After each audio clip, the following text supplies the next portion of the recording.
프랑스 출신의 한 여성이 한국의 전통시장에서 포착한 충격적인 장면에 그 자리에서 완전히 움직임을 멈췄습니다. 이러한 광경은 프랑스에서는 상상조차 불가능하며 더욱 놀라운 사실은 대다수의 한국인들이 이를 지극히 당연하게 여기고 있다는 점이었습니다. 그녀가 촬영한 영상은 단 사흘 만에 전 세계적으로 2,300만 회의 조회수를 돌파하며 엄청난 화제를 불러일으켰고 해외 네티즌들의 댓글이 폭발적으로 쏟아졌습니다. 도대체 어떻게 이런 일이 가능할까요? 프랑스 여성이 한국 시장에서 극심한 충격에 빠진 근본적인 이유는 무엇이었을까요? 저는 프랑스 파리 근교의 고즈넉한 마을 퐁텐블로에 거주하는 52세의 평범한 주부 엘리자베트 듀마라고 합니다. 제가 오늘 이렇게 글을 쓰는 이유는 한국 땅에서 벌어진 정말 믿기 어려운 사건들 때문입니다. 솔직히 지금도 그 당시를 회상하면 가슴이 두근거리는 감정을 숨길 수 없습니다. 사실 한국이라는 나라는 저에게 친숙한 공간이 아니었습니다.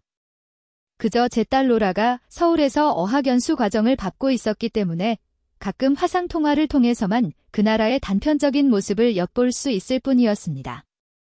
딸아이가 한국 생활에 무리 없이 적응하고 있는 듯하여 다행이라고 생각하던 찰나 저는 갑작스럽게 한국을 방문해야만 하는 상황에 처하게 되었습니다. 그날은 아직도 선명하게 기억납니다. 프랑스에서는 완연한 봄날의 밤이었고 창문 밖으로는 아직 차가운 기온의 바람이 불어오고 있었으며 집안은 고요함에 잠겨 있었습니다.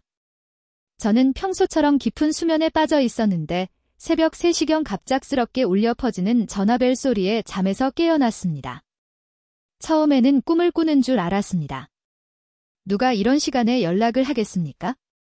하지만 벨소리는 멈추지 않았고 저는 부스스한 머리를 털며 황급히 침실의 전화기로 달려갔습니다.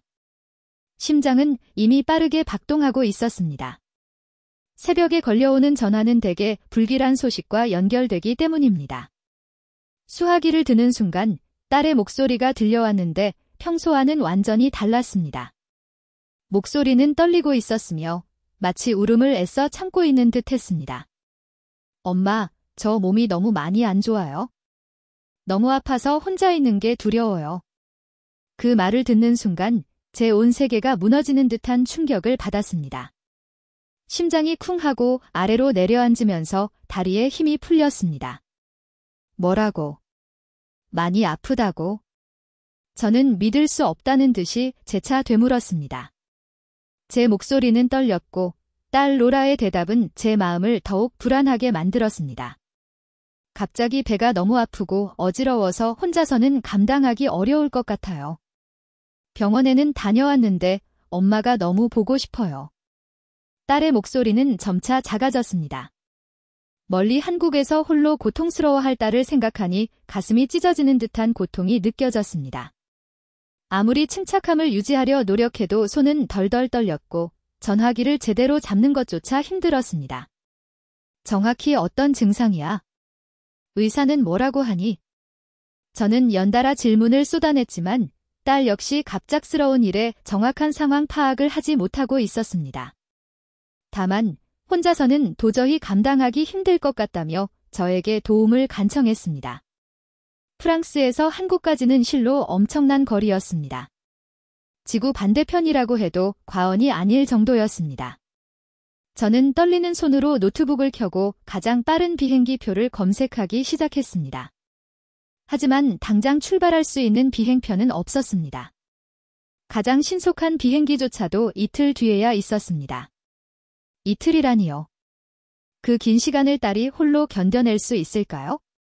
그 이틀의 시간은 마치 영원처럼 느껴졌습니다. 시계를 보면 겨우 몇 분밖에 지나지 않은 듯 했습니다. 시간이 정말 더디게 흘러갔습니다. 잠도 제대로 이룰 수 없었습니다. 눈을 감으면 딸의 고통스러운 모습만 머릿속에 떠올랐기 때문입니다. 밤마다 침대 위에서 뒤척이며 온갖 불안한 상상에 시달렸습니다. 혹시 병세가 더 악화되면 어쩌지? 혹시 제가 도착하기 전에 무슨 큰일이라도 생기는 것은 아닐까 하는 불안감이 저를 지속적으로 괴롭혔습니다. 딸과는 몇 시간마다 연락을 주고받았지만 멀리 떨어져 있어서 아무것도 해줄 수 없다는 무력감이 너무나 컸습니다. 엄마로서 딸의 곁을 지켜주지 못한다는 죄책감마저 들었습니다. 마침내 샤를드골 공항으로 출발하는 날이 되었습니다. 12시간의 긴 비행 여정이 앞에 놓여 있었지만 하루라도 더 빨리 딸을 만나고 싶은 마음뿐이었습니다. 비행기 안에서도 단 한순간도 마음이 편하지 않았습니다. 딸이 괜찮을까? 혼자 잘 버티고 있을까 하는 온갖 걱정이 제 머릿속을 가득 채웠습니다. 하지만 이 고된 여정이 제 인생에서 가장 특별한 경험의 서막이 될 줄은 그때는 전혀 예상하지 못했습니다. 마침내 인천국제공항에 도착했을 때 저는 극도로 지쳐 있었습니다. 12시간이 넘는 비행 시간 동안 단 한순간도 마음을 놓지 못했기 때문입니다. 딸 로라가 공항까지 마중 나와 있는 모습을 목격하는 순간 그제야 안도의 한숨이 터져 나왔습니다. 다행히 딸의 상태는 제가 걱정했던 것보다 심각하지 않았습니다. 스트레스성 위염이었는데 며칠 동안 함께 지내면서 회복을 돕기로 했습니다. 엄마, 정말 미안해요. 괜히 걱정시켜서. 딸이 미안해하는 모습을 보니 마음이 아팠습니다. 하지만 한편으로는 큰 병이 아니어서 정말 다행이라는 안도감도 들었습니다. 딸이 거주하는 곳은 서울 외곽에 위치한 소규모 아파트 단지였습니다. 공항에서 딸의 집까지는 딸이 미리 예약해둔 공항 리무진 버스를 이용하여 이동했습니다. 버스에서 하차하여 주변을 둘러보니 프랑스의 저희 마을과는 완전히 상이한 풍경이었습니다. 높은 건물들이 질서정연하게 늘어서 있었고 깔끔하게 정리된 도로와 인도가 특히 인상적이었습니다. 하지만 동시에 어딘지 모르게 정겹고 친숙한 느낌도 있었습니다. 아파트 단지 곳곳에는 작은 상점들이 자리 잡고 있었고 사람들이 자연스럽게 오가는 모습이 마치 거대한 마을과 같았습니다. 한국은 정말 깨끗하구나. 제가 감탄하자 딸이 미소를 지으며 대답했습니다. 엄마, 이건 시작일 뿐이에요. 한국에는 정말 놀라운 것들이 많아요. 딸의 아파트는 규모는 작았지만 내부가 정돈되어 있었습니다. 프랑스식 인테리어와는 달랐지만 나름대로 실용적이고 안락해 보였습니다. 딸이 이곳에서 잘 지내고 있다는 느낌이 들어 마음이 놓였습니다. 이틀 정도가 지나자 딸의 컨디션이 현저히 좋아졌습니다. 얼굴에 혈색도 돌아왔고 식사도 잘하기 시작했습니다. 그러자 딸이 저에게 제안했습니다. 엄마, 한국에 온 김에 이곳저곳 구경해보는 게 어때요? 제가 제일 좋아하는 곳부터 보여드릴게요. 저는 솔직히 관광을 할 만한 기분은 아니었지만 딸이 그렇게 말하니 거절하기 어려웠습니다. 게다가 딸이 어떤 환경에서 생활하고 있는지도 궁금했고요. 그래, 내가 좋아하는 곳이 어디니? 동네 전통시장이요. 한국의 진정한 모습을 보려면 시장을 봐야 해요. 시장이라고? 저는 조금 의외라고 느꼈습니다. 프랑스에도 마르쉐마어치라고 불리는 시장이 존재하긴 하지만 젊은 세대가 특별히 선호하는 장소는 아니기 때문입니다. 시장에 뭐가 그렇게 특별하니? 직접 보시면 알게 될 거예요. 말로 설명하기는 어려워요. 딸의 신비로운 미소를 보자 저는 더욱 호기심이 발동했습니다. 시장으로 이동하는 길에 딸이 미리 귀띔을 해주었습니다. 엄마, 처음엔 좀 놀라실 수도 있어요. 하지만 너무 두려워하지 마시고 천천히 구경해 보세요. 딸의 말에 저는 더욱 궁금해졌습니다. 도대체 무엇이 그렇게 놀라움을 줄까 싶었습니다. 프랑스에도 전통시장이 있으니 비슷할 것이라고 예상했습니다. 파리의 마르쉐는 보통 광장이나 실내 공간에서 개장합니다. 상인들은 천막이나 간이 부스를 설치하고 물건들은 테이블 위에 가지런히 진열해 놓습니다. 특히 식료품의 경우에는 위생 규정이 상당히 엄격하여 모든 것이 철저하게 관리됩니다.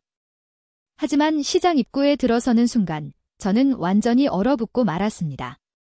마치 시간이 멈춘 것 같은 기분이었습니다. 제 눈앞에 펼쳐진 광경이 정말 믿기 어려운 수준이었기 때문입니다. 이게 정말 시장이라고? 저는 속으로 중얼거리면서 단 한 발짝도 움직일 수가 없었습니다. 딸이 제 팔을 살짝 잡아당기며 말했습니다. 엄마, 괜찮아요. 천천히 둘러보세요. 저도 처음엔 이랬어요. 더 큰 충격은 생선 코너에서 다가왔습니다.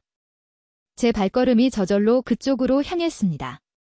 마치 자석에 이끌리듯이 말입니다. 프랑스에서 생선은 무조건 실내의 냉장 진열장에서만 판매됩니다. 온도가 철저하게 관리되는 곳에서만 취급됩니다.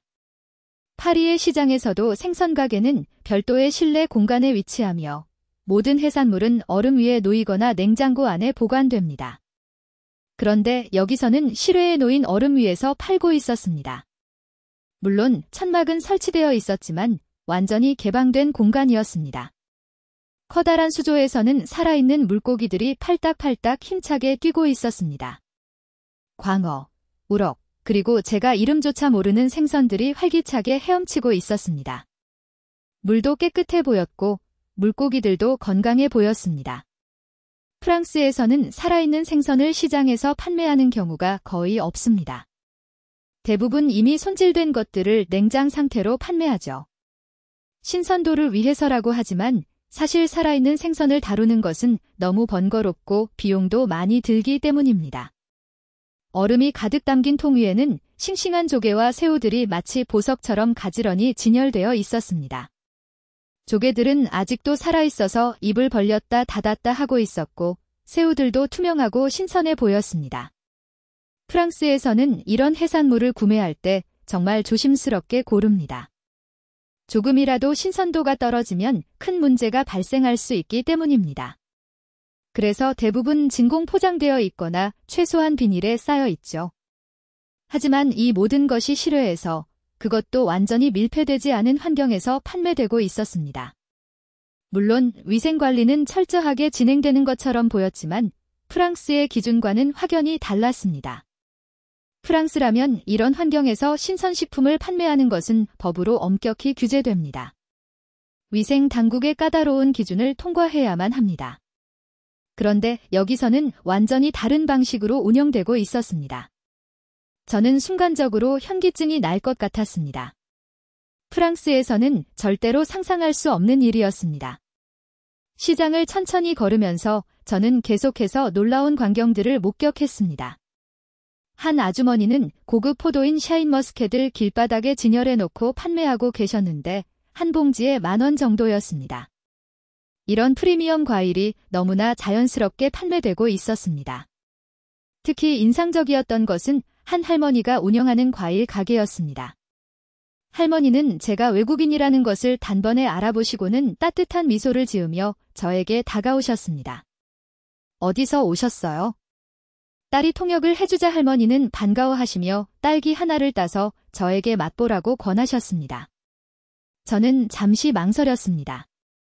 프랑스에서는 시장에서 함부로 시식하는 것이 예의에 어긋나기 때문입니다. 하지만 할머니의 정성 어린 마음을 거절할 수 없어 그 딸기를 입에 넣었습니다. 그 순간 저는 또 한 번 크게 놀랐습니다. 그 딸기의 달콤함과 신선함은 정말 상상을 초월했습니다. 제가 프랑스에서 먹어본 그 어떤 딸기보다도 훨씬 맛있었습니다. 과즙이 입안 가득 퍼지면서 자연의 단맛이 혀 전체를 감쌌습니다. 세상에 이렇게 맛있을 수가. 저도 모르게 감탄사가 터져 나왔습니다. 하지만 동시에 더 큰 의문이 들었습니다. 이렇게 좋은 품질이 과일을 왜 길거리에서 파시는 걸까? 시장을 더 둘러보면서 저는 계속해서 충격적인 장면들을 목격했습니다. 한 생선 가게에서는 거대한 킹크랩이 수조 안에서 움직이고 있었습니다. 프랑스에서는 최고급 레스토랑에서나 볼 수 있는 크기였습니다. 한 마리에 200유로는 좋게 넘을 것 같은 엄청난 크기였습니다. 그런데 여기서는 그런 고급 해산물이 시장 한복판에서 판매되고 있었습니다. 저 킹크랩 가격이 얼마나 하는지 알아? 제가 딸에게 묻자 딸이 가격을 확인하고 프랑스 유로로 환산해서 알려주었습니다.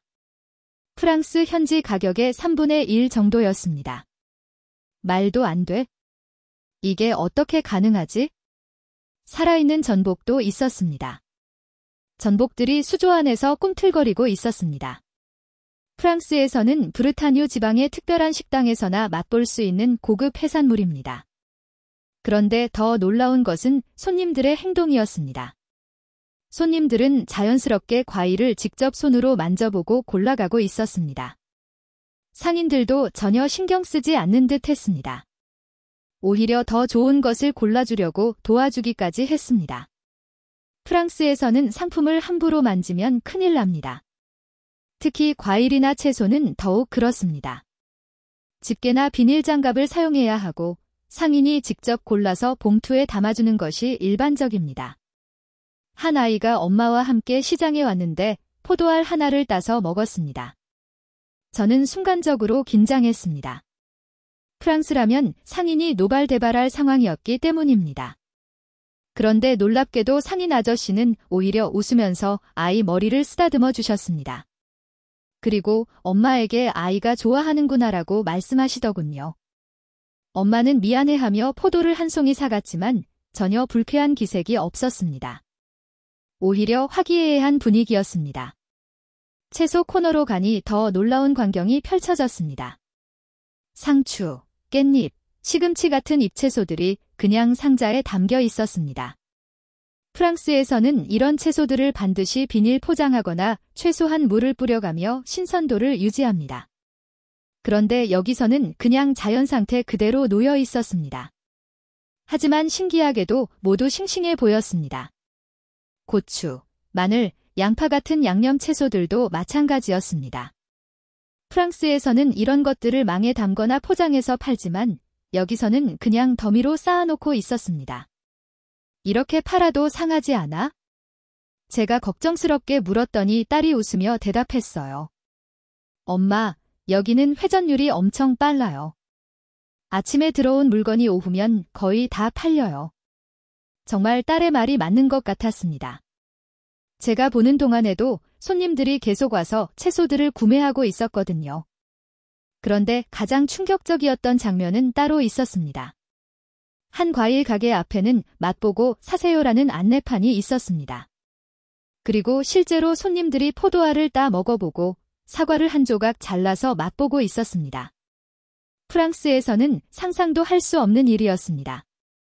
시식은 특별한 프로모션 때나 하는 것이고 그것도 직원이 일일이 나눠주는 방식입니다. 손님이 마음대로 먹어보는 것은 절대 허용되지 않습니다. 이러다가 손님들이 다 먹어버리면 어떡해? 제가 걱정스럽게 말했더니 옆에 있던 한국인 아주머니가 딸에게 뭐라고 말씀하셨습니다. 딸이 통역해 주었습니다.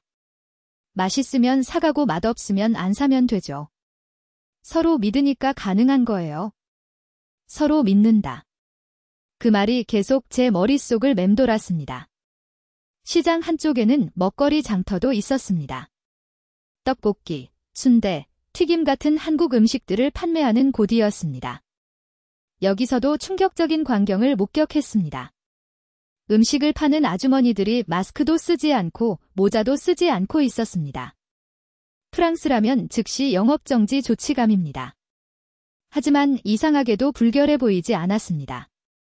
오히려 정겹고 따뜻해 보였습니다. 손님들과 친근하게 대화하면서 음식을 만들어주는 모습이 마치 집에서 엄마가 해주는 음식 같았습니다. 여기 떡볶이 한번 드셔보세요. 한 아주머니가 저에게도 떡볶이를 권하셨습니다. 딸이 통역을 해주니 더 반가워하시면서 이것저것 설명해 주셨습니다. 저는 조심스럽게 떡볶이를 한 입 먹어봤는데 매콤하면서도 달콤한 맛이 정말 독특했습니다. 프랑스 음식과는 완전히 다른 하지만 중독성이 있는 맛이었습니다. 시장을 한 바퀴 다 돌고 나니 제 머릿속은 완전히 혼란스러워졌습니다. 프랑스에서 평생 살면서 당연하다고 생각했던 위생 및 판매 방식들이 여기서는 전혀 다른 방식으로 운영되고 있었기 때문입니다. 그런데 신기하게도 아무런 문제 없이 잘 돌아가고 있었습니다. 아니, 오히려 더 활기차고 생동감이 넘쳐 보였습니다. 저녁에 딸과 함께 집으로 돌아가면서 저는 말이 없었습니다. 오늘 본 것들이 너무나 충격적이어서 쉽게 정리가 되지 않았기 때문입니다. 이것이 정말 가능한 일일까? 아니면 내가 뭔가 중요한 것을 놓치고 있는 걸까? 계속해서 의문이 들었습니다. 하지만 한편으로는 신선한 충격이기도 했습니다. 세상에는 정말 다양한 방식이 존재한다는 생각이 들었습니다. 다음 날 아침, 딸이 학교에 신선식품은 반드시 냉장 진열장에서만 팔아요. 온도 관리부터 시작해서 모든 게 철저하거든요. 그런데 여기는 이라고 영어로 말하며 한숨을 쉬었습니다. 그레타는 한숨을 쉬며 고개를 저었습니다. 길거리 음식은 더 심해요. 어떻게 그런 걸 먹을 수 있는지 이해가 안 가요. 우리 아이들이 가끔 사달라고 하는데 정말 곤란해요. 어떻게 그런 비위생적인 걸 먹이겠어요? 라고 영어로 말했습니다. 그레타의 목소리에는 거의 혐오감이 섞여 있었습니다. 저는 그 말들을 들으면서 점차 불편해졌습니다. 물론 저도 한국의 시장 풍경이 낯설고 이해하기 어려웠지만 그레타처럼 무조건적으로 비판하고 싶지는 않았거든요. 왠지 섣불리 판단하면 안 될 것 같다는 느낌이 들었습니다. 그래도 사람들이 다 건강해 보이던데요. 제가 조심스럽게 말했더니 그레타는 피식 웃었습니다. 겉으로는 그래 보여도 위생 문제는 심각할 거예요. 단지 운이 좋아서 큰 사고가 안 난 것뿐이죠. 독일에서는 이미 100년 전에 금지된 방식들이에요. 라고 영어로 말했습니다. 그레타는 계속해서 한국의 여러 가지를 비판했습니다. 시장도 시장이지만 전반적으로 위생관념이 부족해요. 음식점에서도 반찬을 재활용한다는 얘기 들어보셨어요? 정말 충격적이죠. 라고 영어로 말했습니다. 저는 그런 이야기는 처음 들었지만 그레타의 말이 전부 맞는지 의문이 들었습니다. 엘리자베트 씨도 조심하세요. 특히 음식은 정말 주의해야 해요. 저는 이제 웬만하면 집에서만 해 먹어요. 밖에서 파는 건 믿을 수가 없어서요. 라고 그녀는 영어로 충고했습니다. 그레타의 충고는 겉으로는 친절하게 들렸지만 그 속에 담긴 편견이 저를 더욱 불편하게 만들었습니다. 하지만 한편으로는 그레타의 말이 일리가 있을 수도 있다는 생각도 들었습니다. 저 역시 한국을 잘 모르는 외국인이었고 겨우 하루 시장을 둘러본 것뿐이었으니까요. 혹시 제가 너무 단순하게 생각하고 있는 건 아닐까 하는 의구심이 생겼습니다. 그레타는 저보다 훨씬 오래 한국에서 살았으니까 더 정확한 판단을 할 수 있을 것 같았습니다. 정말 그렇게 심각한가요? 그럼요. 처음엔 저도 문화 차이려니 했는데 살다 보니 그게 아니더라고요. 그냥 발전이 덜 된 거예요. 우리가 익숙한 선진국 기준으로 보면 말이 안 되는 것들이 너무 많아요. 라고 영어로 단호하게 말했습니다. 그레타와 헤어진 후 저는 마음이 복잡해졌습니다. 어제 시장에서 느꼈던 그 신선한 충격과 오늘 그레타로부터 들은 부정적인 평가 사이에서 혼란스러웠습니다. 과연 무엇이 진실일까요? 한국의 시장 문화가 정말 후진적인 것일까요? 아니면 제가 느꼈던 그 특별함이 진짜일까요? 저녁에 딸 로라가 돌아왔을 때 저는 조심스럽게 그레타의 이야기를 전해줬습니다. 딸은 잠시 생각하더니 조금 화난 표정으로 말했어요. 엄마, 그분은 한국을 제대로 이해하지 못하고 계신 것 같아요. 저도 처음에는 놀랐지만 지금은 한국 시장의 시스템이 얼마나 잘 되어 있는지 알거든요. 딸의 말을 들으니 조금 안심이 되었지만 여전히 확신은 서지 않았습니다. 그날 밤 잠자리에 누워서도 계속 생각했습니다. 그레타의 말이 맞다면 제가 어제 느꼈던 감동은 착각이었을 수도 있겠죠. 하지만 그 시장에서 만난 사람들의 표정, 그들의 자연스러운 모습들이 정말 가짜였을까요? 특히 딸기를 권해주시던 할머니의 따뜻한 미소가 계속 떠올랐습니다. 그 미소에 담긴 진심까지도 의심해야 하는 걸까요? 다음 날 아침, 저는 결심했습니다. 그레타의 말이 맞는지 직접 확인해보기로 한 것입니다. 혼자서 다시 시장에 가서 더 자세히 관찰해보겠다고 생각했습니다. 어제와는 다른 시각으로 좀 더 비판적인 눈으로 한국의 시장을 바라보겠다고 마음먹었습니다. 과연 그레타가 말한 것처럼 비위생적이고 후진적인 모습들을 발견할 수 있을까요? 다음 날 오전 10시쯤 저는 혼자서 시장으로 향했습니다. 이번에는 그레타의 말을 염두에 두고 좀 더 꼼꼼히 살펴보겠다는 마음가짐이었습니다. 시장에 도착하니 어제와는 또 다른 풍경이 펼쳐졌습니다. 아침 시간이라 그런지 상인들이 막 가게를 정리하고 있었거든요. 그런데 그 모습을 보면서 저는 더욱 놀라지 않을 수 없었습니다. 상인들은 한결같이 깔끔한 앞치마를 두르고 있었고 과일들을 진열하기 전에 먼저 바닥을 깨끗이 닦고 있었습니다. 물을 뿌리고 빗자루로 쓸고 그 위에 새하얀 천을 깔고 과일 박스들을 가지런히 정렬하는 모습이 마치 예술 작품을 배치하는 것 같았습니다. 특히 한 아주머니는 딸기를 하나하나 직접 들여다보면서 상한 것은 골라내고 있었습니다. 약간이라도 무른 부분이 있으면 따로 빼내서 다른 통에 담았습니다. 이런 모습이 과연 그레타가 말한 비위생적인 모습일까요? 제가 유심히 지켜보고 있으니까 그 딸기 가게 아주머니가 저에게 다가왔습니다. 어제 왔던 분이시죠? 아주머니가 한국어로 말씀하셨는데 놀랍게도 저를 기억하고 계셨습니다. 수많은 손님들 중에서 어떻게 저를 기억하시는 걸까요? 저는 딸이 알려준 간단한 한국어로 인사를 했습니다. 안녕하세요. 네. 어제 왔었어요. 아주머니는 미소를 지으며 반갑게 맞아주셨습니다. 오늘은 더 좋은 딸기가 들어왔어요. 새벽에 딴 거라 정말 신선해요. 그러시면서 딸기 하나를 따서 저에게 건네주셨습니다. 그 딸기를 먹는 순간 저는 다시 한번 감탄했습니다. 어제보다도 더 달고 신선한 맛이었습니다. 프랑스에서는 이런 품질의 딸기를 먹으려면 정말 비싼 돈을 주고 특별한 곳에서 사야 했거든요. 용기를 내서 아주머니께 물어봤습니다. 딸이 가르쳐준 한국어와 손짓 발짓을 섞어가며 질문했습니다. 이렇게 밖에서 팔면 위생은 괜찮아요? 아주머니는 제 서툰 한국어를 이해하시고는 천천히 설명해 주셨습니다. 아, 걱정하지 마세요. 우리는 매일 아침 깨끗이 청소하고 구청에서도 정기적으로 검사 나와요. 무엇보다 신선한 걸 빨리 팔고 남은 건 절대 다음 날 안 팔아요. 그러시면서 자랑스럽게 덧붙였습니다. 여기서 장사한 지 30년인데 단 한 번도 문제 생긴 적 없어요. 신뢰가 제일 중요하거든요. 한 번 믿음을 잃으면 장사 끝이에요. 아주머니의 말씀을 들으니 갑자기 모든 것이 이해되기 시작했습니다. 이것은 단순히 과일을 파는 방식의 문제가 아니었습니다. 사회 전체의 신뢰도와 도덕성이 바탕이 되어야만 가능한 시스템이었던 것이죠. 시장을 더 돌아다니면서 저는 계속해서 놀라운 광경들을 목격했습니다. 생선 코너에서는 아저씨가 물고기들을 하나하나 점검하면서 싱싱하지 않은 것들은 따로 빼내고 있었습니다. 손님이 없을 때도 계속 얼음을 갈아 넣고 물을 갈아주면서 신선도를 유지하려고 노력하시더군요. 프랑스 분이시죠? 어제 봤어요. 생선 가게 아저씨도 저를 알아보셨습니다. 저는 정말 놀랐습니다. 이 많은 사람들 중에 외국인 한 명을 다 기억하시다니요. 우리 생선 정말 싱싱해요.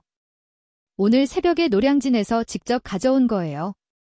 아저씨는 자부심 가득한 목소리로 설명하셨습니다. 채소 가게에서는 할머니가 시든 잎사귀들을 정성스럽게 따내고 계셨습니다. 상추 한 장, 깻잎 한 장도 꼼꼼히 확인하시는 모습이 인상적이었습니다. 손님들한테 좋은 것만 드려야죠. 그게 장사의 기본이에요. 할머니의 말씀에는 장사에 대한 철학이 담겨 있었습니다. 특히 인상 깊었던 건 한만감류 가게였어요. 제주도에서 온 귤이라고 하는데 상자 위에 적힌 가격표를 보니 킬로그램당 3,000원 정도였습니다. 이런 프리미엄 과일을 아무렇지 않게 길거리에서 팔고 있었습니다. 저는 상인 아저씨께 조심스럽게 물어봤습니다. 이렇게 비싼 과일을 밖에 놓아두면 도난 위험은 없어요? 아저씨는 웃으시면서 대답해 주셨어요. 여기는 그런 일이 거의 없어요. 간혹 아이들이 장난으로 만지작거리는 경우는 있지만 훔쳐가는 사람은 본 적이 없어요. 그러면서 놀라운 이야기를 들려줬습니다.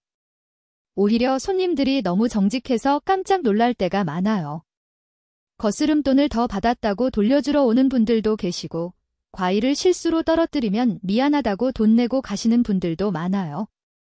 이 이야기를 들으면서 저는 한국 사회의 신뢰 수준에 대해 새로운 시각을 갖게 되었습니다. 점심시간 즈음 시장이 가장 붐빌 때를 관찰해봤습니다.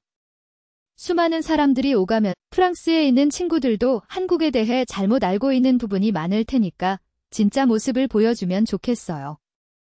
처음에는 조금 망설였습니다. 제가 페이스북을 그리 자주 사용하는 편도 아니었고 과연 제 경험이 다른 사람들에게도 의미가 있을까 싶었거든요. 하지만 그레타 같은 편견을 가진 사람들이 분명히 더 있을 거라는 생각이 들었습니다. 그런 분들에게 한국의 진정한 모습을 알려드리고 싶다는 마음이 커졌습니다. 다음 날 오전, 저는 다시 시장에 가서 사진을 찍기로 했습니다. 딸이 스마트폰 사진 찍는 법을 자세히 알려줬거든요. 시장 상인분들께 양해를 구하고 몇 장의 사진을 찍었습니다. 길바닥에 가지런히 정렬된 과일 상자들, 정성스럽게 진열된 채소들, 그리고 상인분들의 밝은 미소까지 모든 것이 제가 전하고 싶은 메시지를 담고 있었습니다. 사진을 찍다가 한 가지 더 놀라운 것을 발견했습니다. 한 할아버지가 손수레에 고구마를 가득 싣고 오셨는데 그냥 길가에 세워두고 잠시 화장실을 가셨습니다. 손수레에는 아무런 잠금 장치도 없었고 지키는 사람도 없었습니다. 프랑스라면 절대 있을 수 없는 일이었죠. 돌아오면 손수레가 통째로 없어졌을 겁니다. 그런데 여기서는 10분이 지나도록 아무도 건드리지 않았습니다. 오히려 지나가던 아주머니가 손수레가 기울어질까 봐 똑바로 세워주고 가시더군요. 할아버지가 돌아오셨을 때 모든 것이 그대로였습니다. 또 다른 흥미로운 장면도 목격했습니다. 한 과일 가게에서 손님이 10,000원짜리를 내고 1,000원어치 귤을 샀는데 주인 아저씨가 바빠서 거스름돈 주는 것을 깜빡하셨습니다. 그런데 손님이 몇 걸음 가다가 다시 돌아와서 아저씨, 거스름돈 안 주셨어요라고 말씀하시는 거예요. 9,000원이면 적은 돈이 아닌데도 정직하게 돌려받으러 오신 겁니다. 시장 곳곳에서 이런 신뢰의 장면들을 계속 발견할 수 있었습니다. 한 채소 가게에서는 셀프 계산대라는 안내판이 있었는데 손님들이 직접 돈을 내고 거스름돈을 가져가는 시스템이었습니다. 주인 할머니는 채소 다듬느라 바쁘셔서 이런 방식을 택하신 것 같았어요. 이렇게 해도 문제없어요? 제가 놀라서 물어보니 할머니는 웃으시며 대답하셨습니다. 10년째 이렇게 하는데 한 번도 문제 생긴 적 없어요. 오히려 동전 더 놓고 가시는 분들이 많아요. 정말 놀라운 신뢰 사회였습니다. 점심 무렵, 저는 시장 안에 있는 작은 식당에서 밥을 먹기로 했습니다. 딸이 추천해준 칼국수집이었는데 들어가자마자 또 한 번 놀랐습니다. 식당 입구에 김치며 깍두기가 큰 통에 담겨 있고 손님들이 알아서 덜어 먹는 시스템이었어요. 프랑스에서는 모든 음식이 개별 접시에 담겨 나오고 추가하려면 돈을 내야 하는데 말이죠. 더 놀라운 건 물도 셀프였다는 거예요. 정수기가 한쪽에 있고 컵도 직접 가져다 쓰는 방식이었습니다. 이것도 다 공짜예요? 제가 놀라서 물어보니 주인 아주머니가 당연하다는 듯이 대답하셨습니다. 그럼요. 밥 먹으면서 김치랑 물은 마음껏 드셔야죠. 칼국수 한 그릇을 시켰는데 양이 정말 푸짐했습니다. 프랑스에서 이 정도 양이면 적어도 20유로는 받을 텐데 여기서는 7,000원, 즉 5유로 정도밖에 안 했습니다. 맛도 정말 훌륭했습니다. 진한 멸치 육수에 쫄깃한 면발, 그리고 아삭한 김치까지 곁들이니 정말 완벽한 한 끼였습니다. 식사를 마치고 계산하려고 하는데 또 놀라운 것을 봤습니다. 계산대 옆에 사탕 바구니가 있었는데 드시고 가세요라고 적혀 있었습니다. 이런 작은 배려 하나하나가 정말 인상적이었습니다. 오후에는 시장 근처의 전통 찻집에 가봤습니다. 딸이 한국의 전통차를 경험해보라고 추천해준 곳이었죠. 찻집에 들어가니 또 다른 놀라움이 기다리고 있었습니다. 계산대 옆에 작은 바구니가 놓여 있었는데 양심 요금함이라고 적혀 있었습니다. 주인이 자리를 비울 때는 손님들이 알아서 차 값을 넣고 가는 시스템이었습니다. 정말로 이게 가능해요?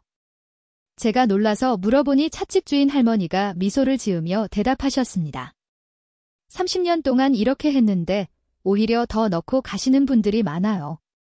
사람을 믿으면 사람들도 그 믿음에 보답하는 법이에요. 할머니의 말씀에는 깊은 철학이 담겨 있었습니다. 찻집에서 나와 다시 시장을 둘러보니 이제는 모든 것이 다르게 보이기 시작했습니다. 겉으로 보기에는 무질서해 보일 수 있는 이 시장이 사실은 높은 수준의 신뢰와 질서로 운영되고 있었던 것입니다. 상인들과 손님들 사이의 믿음, 서로를 배려하는 마음, 그리고 정직한 거래 문화가 이 모든 것을 가능하게 만들고 있었습니다. 저녁 무렵, 마지막으로 처음 갔던 딸기 가게에 들렀습니다. 아주머니가 반갑게 맞아주시면서 오늘 하루 어땠냐고 물어보셨습니다. 제가 서툰 한국어로 한국 시장 정말 좋아요. 사람들 다 친절해요라고 말씀드리니 아주머니가 환하게 웃으셨습니다. 프랑스도 좋은 나라잖아요. 각자 다른 방식이 있는 거죠. 우리는 이렇게 서로 믿고 사는 게 편해요. 아주머니의 말씀이 마음에 깊이 와 닿았습니다. 집으로 돌아오는 길에 저는 오늘 하루 동안 본 것들을 정리해봤습니다. 한국의 시장은 단순히 물건을 사고 파는 곳이 아니었습니다. 사람과 사람이 만나고 신뢰를 나누고 정을 주고받는 삶의 공간이었습니다. 프랑스의 엄격한 규제와 시스템도 나름의 장점이 있지만 한국처럼 신뢰를 바탕으로 한 자유로운 방식도 충분히 훌륭하다는 것을 깨달았습니다. 아니, 어떤 면에서는 더 인간적이고 따뜻한 방식일 수도 있겠다는 생각이 들었습니다. 그날 밤, 저는 딸과 함께 찍은 사진들을 정리하면서 페이스북에 올릴 글을 준비하기 시작했습니다. 제가 경험한 한국 시장의 진정한 모습을 많은 사람들과 나누고 싶었습니다. 특히 그레타처럼 편견을 가진 사람들에게 진실을 알려주고 싶다는 마음이 커졌습니다. 그날 밤, 저는 신중하게 글을 작성하기 시작했습니다. 프랑스어로 먼저 썼다가 딸의 도움을 받아 영어로도 번역했습니다. 더 많은 사람들이 읽을 수 있도록 하기 위해서였습니다. 내용은 다음과 같았습니다. 친구들에게 저는 지금 한국 서울에 와 있습니다. 그리고 정말 충격적인 것을 발견했어요. 여기 한국에서는 프랑스 갤러리 라파에트 백화점에서나 볼 수 있는 고급 과일들을 길거리에서 팝니다. 그것도 아무런 보안 장치 없이 말이에요. 처음에는 정말 이해할 수 없었습니다. 도난은 어떻게 막지? 위생은 어떻게 관리하지? 하지만 며칠 동안 관찰한 결과 놀라운 사실을 발견했습니다. 여기서는 아무도 훔쳐가지 않아요. 실수로 떨어뜨린 과일 값을 내고 가는 사람들이 있어요. 거스름돈을 더 받으면 돌려주러 다시 와요. 이것이 바로 신뢰의 힘입니다. 프랑스에서는 모든 것을 유리장 안에 넣고 CCTV를 설치하고 경비원을 둡니다. 왜일까요? 서로를 믿지 못하기 때문이 아닐까요? 한국의 시장을 보면서 깨달았습니다. 진정한 선진국은 건물이나 시설이 아니라 사람들의 마음속에 있다는 것을요. 저는 오늘 프랑스인으로서 부끄러웠습니다. 우리가 더 선진국이라고 생각했는데 신뢰와 정직함에서는 한국이 훨씬 앞서 있었어요. 이 글을 읽는 여러분도 기회가 되면 꼭 한국을 방문해 보세요. 그리고 직접 경험해 보세요. 진짜 문명이 무엇인지를요. 글과 함께 제가 찍은 사진들도 올렸습니다. 길거리에 쌓인 고급 과일들, 상인들의 따뜻한 미소, 활기찬 시장 풍경들이었습니다. 글을 올린 후 처음 몇 시간은 별다른 반응이 없었습니다. 평소처럼 몇 명의 친구들이 좋아요를 누르고 간단한 댓글을 다는 정도였어요. 그런데 저녁 무렵부터 상황이 달라지기 시작했습니다. 갑자기 공유수가 늘어나기 시작한 것입니다. 처음에는 10개, 20개 정도였는데 다음 날 아침에 확인해보니 100개가 넘어가 있었습니다. 댓글들도 쏟아지기 시작했어요.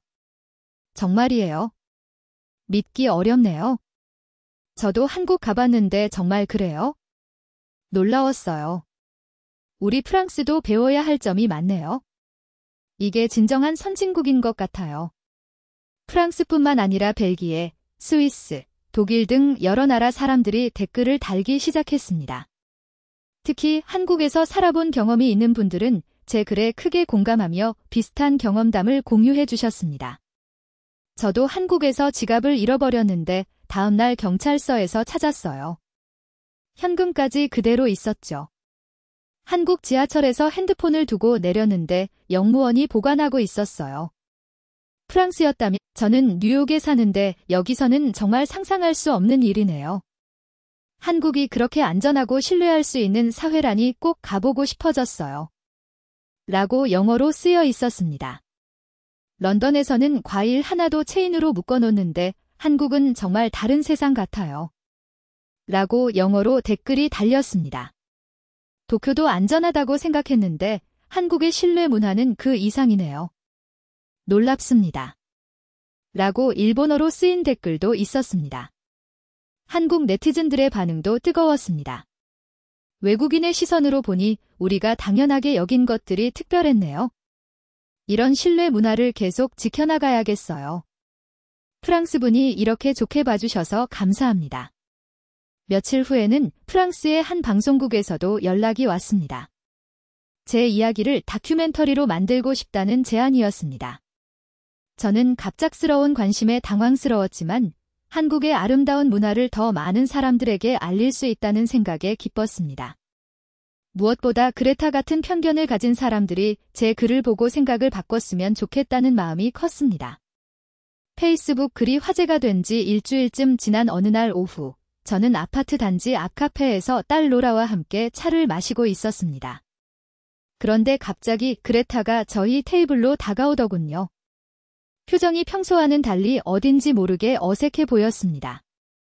저는 그레타를 보자마자 며칠 전 시장에서 확인한 것들이 떠올랐습니다. 그녀가 한국에 대해 얼마나 잘못된 편견을 가지고 있는지 이제는 확실히 알고 있었거든요. 그레타는 자리에 앉더니 조금 머뭇거리는 듯한 모습을 보였습니다. 그러다가 갑자기 말을 꺼냈습니다.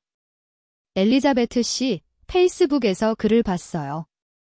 설마 그게 당신이 쓴 글인 줄은 몰랐네요. 라고 영어로 말했습니다. 그레타의 목소리에는 전에 없던 당황스러움이 섞여 있었습니다. 저는 네, 맞아요라고 담담하게 대답했습니다. 그레타는 잠시 말을 멈추더니 시선을 피하며 계속 말했습니다.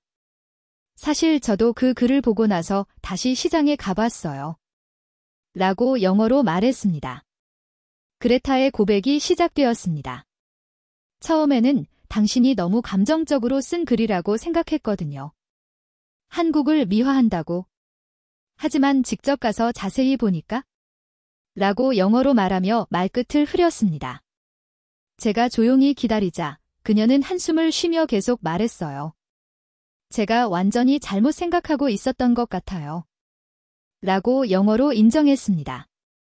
그레타는 자신이 어떤 것들을 새롭게 발견했는지 하나씩 이야기하기 시작했습니다. 새벽에 가서 봤더니 상인들이 정말 깨끗하게 청소하고 있더라고요. 그리고 구청에서 위생검사도 정기적으로 하고 라고 영어로 설명했습니다. 손님들도 정말 질서 있게 행동하고 서로 양보하고 배려하는 모습 라고 계속 영어로 말했습니다. 제가 비위생적이라고 생각했던 것들이 사실은 투명하고 개방적인 거래 방식이었어요. 라고 영어로 인정했습니다. 그레타의 목소리는 점점 작아졌습니다. 그런데 정말 저를 부끄럽게 만든 건 따로 있었어요. 라고 영어로 말을 이었습니다. 제가 독일 친구들에게 한국 시장이 얼마나 후진적인지 계속 말했거든요. 그런데 친구들이 당신 글을 보고 저에게 물어봤어요. 누구 말이 맞냐고요? 라고 영어로 말했습니다. 그레타의 얼굴이 빨갛게 달아올랐습니다. 심지어 남편도 저를 혼냈어요.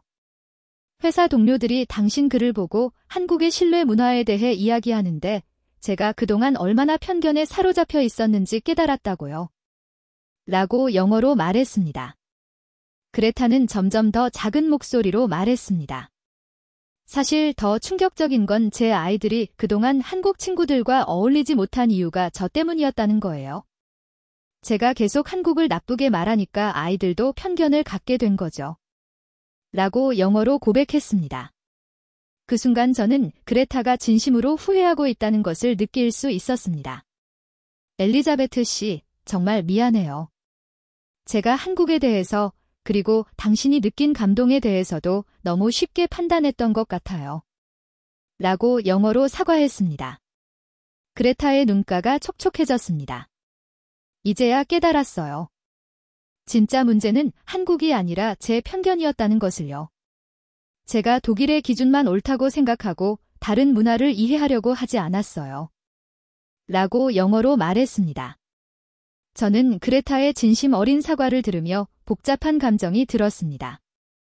한편으로는 그녀가 진실을 깨달았다는 것이 다행이라고 생각했지만 다른 한편으로는 처음부터 그렇게 성급하게 판단하지 말았어야 했다는 생각도 들었습니다. 하지만 저는 그레타를 비난하고 싶지 않았습니다. 사실 저도 처음에는 비슷한 혼란을 겪었으니까요. 그레타 씨, 괜찮아요. 저도 처음에는 이해할 수 없었어요. 하지만 시간을 두고 자세히 관찰해 보니까 진짜 모습이 보이더라고요. 제가 위로하자 그레타는 고개를 끄덕였습니다. 맞아요. 우리가 외국에 와서 너무 쉽게 판단하면 안 되는 것 같아요. 특히 자기 나라가 더 우월하다고 생각하는 건 정말 위험한 것 같아요. 라고 영어로 반성했습니다. 그레타는 이제 완전히 다른 사람이 된 것 같았습니다. 어제는 아이들과 함께 시장에 갔어요. 떡볶이도 먹어보고 과일도 사왔죠. 아이들이 정말 좋아하더라고요. 왜 진작 이렇게 하지 않았나 후회됐어요. 라고 영어로 말했습니다. 그러면서 그레타는 놀라운 이야기를 들려줬습니다. 사실 제가 한국을 싫어했던 진짜 이유는 두려움이었던 것 같아요. 낯선 문화가 무서워서 거부했던 거죠. 하지만 이제는 달라요. 한국에서 배울 점이 정말 많다는 걸 알았어요. 라고 영어로 고백했습니다. 그레타는 마지막으로 이렇게 말했습니다. 엘리자베트 씨, 당신 덕분에 제가 얼마나 좁은 세상에 갇혀 있었는지 깨달았어요. 정말 고마워요. 그리고 한국 분들께도 미안해요. 제가 그동안 얼마나 무례했는지. 라고 영어로 감사의 마음을 전했습니다. 그 순간 저는 그레타에게 이렇게 말했습니다. 우리 모두 배워가는 거예요? 저도 한국에서 많은 걸 배웠고 그레타 씨도 이제 새로운 시작을 하는 거죠. 그게 여행의 진정한 의미 아닐까요? 그레타는 눈물을 글썽이며 고개를 끄덕였습니다. 대화를 마치고 그레타가 떠난 후 딸이 저에게 말했어요. 엄마, 그레타 씨가 정말 많이 부끄러워하시는 것 같았어요. 하지만 잘못을 인정하는 모습이 오히려 멋있어 보였어요. 저도 딸의 말에 동감했습니다. 그레타가 자신의 편견을 인정하고 사과하는 모습에서 진정성을 느낄 수 있었거든요. 그래, 누구나 실수할 수 있어. 중요한 건 그걸 인정하고 바꾸려고 노력하는 거야. 그날 이후로 그레타는 완전히 달라졌습니다. 시장에서 자주 마주쳤는데 이제는 상인들과 친근하게 인사도 나누고 한국어도 조금씩 배우려고 노력하는 모습이 보였습니다. 무엇보다 그녀의 아이들이 한국 친구들과 즐겁게 어울리는 모습을 보니 정말 다행이라는 생각이 들었습니다. 이런 일을 통해 저는 깨달았습니다. 편견은 무지에서 오고 이해는 관찰에서 시작된다는 것을요. 그리고 열린 마음으로 다른 문화를 받아들일 때 우리는 더 풍요로운 삶을 살 수 있다는 것을요. 그레타와의 대화 이후 저는 한국에서의 시간이 단순한 딸 간병을 위한 방문이 아니라는 것을 깨닫게 되었습니다. 이곳에서 보내는 매일매일이 제 인생관과 세상을 바라보는 시각을 완전히 바꿔놓고 있었거든요. 시장에서 시작된 작은 발견이 이제는 한국 사회 전체에 대한 깊은 이해로 발전하고 있었습니다. 딸의 상태가 많이 좋아져서 이제는 함께 서울 곳곳을 둘러볼 수 있게 되었습니다.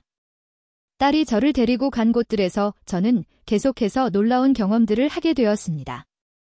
지하철에서는 사람들이 질서정연하게 줄을 서서 기다리는 모습을 보았고, 식당에서는 물이나 반찬을 셀프로 가져다 먹는 시스템이 아무런 문제 없이 운영되는 것을 목격했습니다. 특히 인상 깊었던 건 한강공원에서의 경험이었습니다. 딸과 함께 한강공원에 갔는데 거기서도 놀라운 것들을 발견했습니다. 사람들이 돗자리를 깔고 치킨이나 음식을 시켜 먹는데 배달원들이 아무런 보증금이나 담보 없이 그릇과 접시를 그대로 두고 가더군요. 이 그릇들은 어떻게 하는 거야? 제가 물으니 딸이 설명해 줬습니다. 나중에 우리가 지정된 장소에 반납하면 돼요. 배달원 아저씨가 다시 와서 수거해 가세요. 그럼 안 갖다 놓는 처음 이곳에 왔을 때의 충격, 그레타의 편견 어린 말들, 그리고 제가 직접 확인하면서 느꼈던 감동들까지 모든 것들이 마치 영화의 한 장면처럼 스쳐 지나갔습니다. 이 작은 시장에서 시작된 경험이 제 인생관을 완전히 바꿔놓았다는 게 정말 신기했습니다. 공항으로 가는 공항 리무진 버스 안에서 저는 딸에게 말했습니다. 이번 한국 방문이 엄마 인생에서 가장 의미 있는 여행이었어. 단순히 널 간병하러 온 게 아니라 새로운 세상을 발견하는 여행이었거든. 딸도 눈시울을 붉히며 말했어요. 엄마가 한국을 이해하고 사랑하게 되어서 정말 기뻐요. 저도 엄마 덕분에 제가 사는 이곳이 얼마나 특별한지 다시 깨달았어요. 공항에서 딸과 작별 인사를 나누는 것도 쉽지 않았습니다. 하지만 이제는 한국이 낯선 나라가 아니라 제2의 고향 같은 느낌이 들었습니다. 비행기 안에서 저는 마지막 페이스북 글을 작성했습니다. 한국에서의 마지막 날을 맞이하며 느끼는 소감을 정리하고 싶었거든요. 그 내용은 이런 것이었습니다. 사랑하는 친구들에게 오늘 저는 한국에서의 마지막 날을 보내고 있습니다. 이곳에서 보낸 시간들을 돌이켜보니 단순한 여행이 아니라 인생 수업이었다는 생각이 듭니다. 한국은 물건이 아니라 신뢰를 팔고 있었습니다. 한국은 규제가 아니라 자율로 운영되고 있었습니다. 한국은 의심이 아니라 믿음으로 살아가고 있었습니다. 처음에는 이해할 수 없었던 것들이 이제는 너무나 당연하게 느껴집니다. 프랑스로 돌아가면 많은 사람들에게 이야기할 겁니다. 진정한 선진국은 건물의 높이나 GDP로 측정되는 게 아니라고. 사람들 사이의 신뢰와 따뜻한 마음으로 만들어진다고. 한국 시장의 상인들이 제게 가르쳐준 것은 단순한 장사 방법이 아니었습니다. 그것은 삶의 철학이었고 인간에 대한 믿음이었습니다. 여러분도 기회가 되면 꼭 한국을 방문해 보세요. 그리고 열린 마음으로 관찰해 보세요. 분명 여러분의 인생도 바뀔 거예요. 마지막으로 제 글을 읽고 공감해 주신 모든 분들께 감사드립니다. 특히 한국 분들의 따뜻한 환대에 깊이 감사드립니다. 언젠가 다시 만날 그날까지 엘리자베트 듀마 드림. 비행기가 파리에 도착했을 때 저는 창밖을 내려다보며 생각했습니다. 이제 일상으로 돌아가지만 한국에서 배운 것들을 잊지 않고 살아가야겠다고요. 특히 다른 문화를 바라볼 때 성급한 판단을 하지 말고 충분히 관찰하고 이해하려고 노력해야겠다는 다짐을 했습니다. 무엇보다 신뢰의 가치 그리고 인간에 대한 믿음의 중요성을 잊지 않겠다고 마음먹었습니다. 한국이라는 나라가 제게 준 선물은 단순한 추억이 아니라 세상을 바라보는 새로운 눈이었습니다. 파리에 도착한 후 저는 한동안 영문화 충격에 시달렸습니다. 한국에서는 너무나 자연스러웠던 것들이 프랑스에서는 불가능하다는 것을 새삼 실감했거든요. 동네 마르쉐에 갔더니 모든 과일이 플라스틱 포장에 쌓여 있었고 만져보는 것조차 눈치가 보였습니다. 가격도 한국보다 훨씬 비쌌지만 품질은 오히려 떨어져 보였습니다. 집에 돌아온 첫 주, 친구들과 이웃들이 제 한국 이야기를 듣고 싶어 했어요. 저는 정말 열정적으로 한국 시장에서의 경험을 들려줬습니다. 정말. 길거리에서 샤인 머스켓을 판다고? 그럼. 그것도 한 송이에 10유로 정도밖에 안 해. 여기서는 40유로는 줘야 하잖아. 친구들은 모두 믿기 어렵다는 반응을 보였어요. 그런데 아무도 안 훔쳐가? 그게 놀라운 거야. 오히려 실수로 더 받은 거스름돈을 돌려주러 오는 사람들이 있어? 제가 찍어온 사진들을 보여주자 모두들 입을 다물지 못했습니다. 특히 제 절친한 친구 소피는 이렇게 말했어요. 엘리자베트, 내가 본 건 정말 특별한 거야. 우리 프랑스도 예전에는 그랬을지 모르지만 지금은 불가능하잖아. 왜 불가능하다고 생각해? 한국 사람들이 특별해서가 아니야. 그들은 서로를 믿기로 선택한 거야. 제 말에 친구들은 깊은 생각에 잠겼습니다. 며칠 후 뜻밖의 연락을 받았습니다. 우리 마을의 지역 신문사에서 제 이야기를 취재하고 싶다는 거였죠. 제 페이스북 글이 프랑스 전역에서 화제가 되고 있다면서요. 인터뷰에서 저는 더욱 구체적으로 한국의 신뢰 문화에 대해 설명했습니다. 한국의 시장은 단순히 물건을 사고 파는 곳이 아니었어요. 그곳은 신뢰를 주고받는 공간이었죠. 상인과 손님이 서로를 믿고 존중하는 모습이 정말 아름다웠습니다. 기자가 물었습니다. 프랑스와 가장 다른 점은 뭐였나요? 프랑스는 시스템과 규제로 모든 걸 통제하려고 해요. 하지만 한국은 사람들의 양심과 신뢰에 기대어 운영되죠. 어느 쪽이 더 인간적일까요? 이 인터뷰가 신문에 실린 후 정말 많은 반응이 있었습니다. 어떤 분들은 한국에 가보고 싶다고 했고, 어떤 분들은 프랑스도 변해야 한다고 주장했습니다. 특히 인상적이었던 건 한 할머니의 편지였어요. 엘리자베트 씨, 당신의 글을 읽고 50년 전 프랑스가 떠올랐어요. 그때는 우리도 서로를 믿고 살았는데 언제부터 이렇게 변했을까요? 신뢰라는 건 한 번 잃으면 다시 회복하기 어렵지만 불가능한 것은 아니라고 저는 생각했습니다. 한 달쯤 지났을 때 놀라운 일이 일어났어요. 우리 동네 마르쉐의 한 상인이 저를 찾아왔습니다. 엘리자베트 씨, 당신 이야기를 듣고 용기를 얻었어요. 저도 한번 시도해 보려고요. 그 상인은 자신의 가게 앞에 작은 과일 바구니를 놓고 맛보고 사세요라는 안내판을 세웠다고 했습니다. 처음엔 걱정했는데 놀랍게도 사람들이 정직하게 행동하더라고요. 오히려 매출이 늘었어요. 이런 작은 변화들이 하나둘 생기기 시작했습니다. 또 다른 상인은 야외에 과일을 진열하기 시작했고, 어떤 빵집은 실내 바구니를 만들어 손님들이 직접 계산하도록 했습니다. 물론 모든 게 순조롭지는 않았어요. 몇몇 사람들이 악용하는 경우도 있었고, 규제 당국에서 문제를 제기하기도 했습니다. 하지만 포기하지 않고 계속 시도하는 사람들이 있었습니다. 2024년 겨울, 파리의 한 대학에서 강연 요청이 왔습니다. 한국의 신뢰 경제와 프랑스 사회의 미래라는 주제였죠. 강연장은 학생들로 가득 찼습니다. 모두들 제 이야기에 귀를 기울였습니다. 여러분, 신뢰는 주어지는 것이 아니라 만드는 것입니다. 한국 사람들이 특별해서가 아니라 그들이 신뢰를 선택했기 때문에 가능한 일이었어요. 한 학생이 질문했습니다. 하지만 프랑스는 이미 불신이 만연해 있는데 어떻게 바꿀 수 있을까요? 작은 것부터 시작하면 돼요. 나부터 남을 믿어보는 거죠. 그리고 그 믿음이 배신당하더라도 포기하지 않는 거예요. 언젠가는 변할 거라고 믿으면서요. 강연이 끝난 후 많은 학생들이 와서 감사 인사를 했어요. 교수님 강연 덕분에 세상을 다르게 보게 됐어요. 저도 한국에 가서 직접 경험해보고 싶어요. 이런 반응들을 보며 저는 뿌듯함을 느꼈습니다.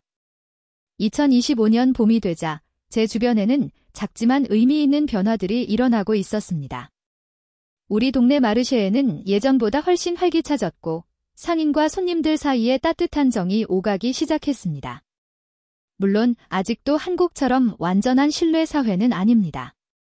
하지만 적어도 시작은 했다는 게 중요하죠. 올해 초에는 프랑스의 한 방송국에서 다큐멘터리 제작 제안을 받았습니다. 한국에서 배운 신뢰의 가치라는 제목으로 제 이야기와 함께 한국 사회의 모습을 깊이 있게 다루고 싶다고 했죠. 프로그램이 방영된다면 전국적으로 큰 반향이 있을 것 같습니다. 많은 프랑스인들이 한국에 대해 새로운 관심을 갖게 될 것이고 무엇보다 우리 사회를 되돌아보는 계기가 될 거예요. 어느 날 딸로부터 전화가 왔어요. 엄마, 한국 뉴스에 엄마 이야기가 또 나왔어요. 프랑스에서 신뢰 운동이 일어나고 있다고요. 정말. 나 때문은 아니고 원래 사람들 마음속에 있던 걸 깨운 것뿐이야. 그래도 엄마가 시작한 거잖아요. 정말 자랑스러워요. 딸의 말을 들으며 저는 생각했습니다. 한 사람의 작은 경험이 이렇게 큰 변화를 만들 수 있다는 게 놀랍다고요. 지금도 저는 가끔 한국 시장에서 받았던 딸기를 떠올립니다. 그 달콤한 맛과 함께 상인 아주머니의 따뜻한 미소를요. 그리고 다짐합니다. 그분들이 제게 보여준 신뢰와 따뜻함을 잊지 않고 제가 사는 이곳에서도 실천하며 살아가겠다고요. 언젠가 다시 한국을 방문할 날을 꿈꾸며 오늘도 저는 이웃들에게 한국 이야기를 들려줍니다.